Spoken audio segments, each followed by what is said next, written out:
Gündüzlərində yatmaq, qardaşlar, alimlər icma nəql edib ki, İmam Nəvavi özünün məcmusunda icma nəql edir ki, orucu səhihdir. Yəni, insanın yatmasının orucuna heç bir təsiri yoxdur. Və əgər kim yatıb, yəni gündüz boyu sadəcə yatmaqla keçirib, məğrib zamanı oyanarsa, yenə də orucu səhihdir. Və cümhur alimlərə görə o insanın orucu səhihdir. Yəni, orucu batil edən şeylərdən deyil insanın yatması.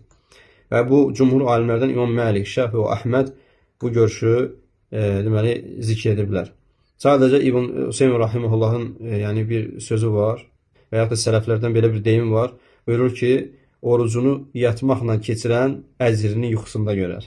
Ona görə insan gərək oruclu olduğu halda o oruclu günlərini yatmaqla keçirtməsin. O gündüzləri yatmaqla keçirtməsin. Oruclu nə etməlidir? Oruclu Allaha itaətlə, Allahın kitabını oxumaqla, zikirlərlə, bu cür fəzilətli əməllərlə keçirməlidir.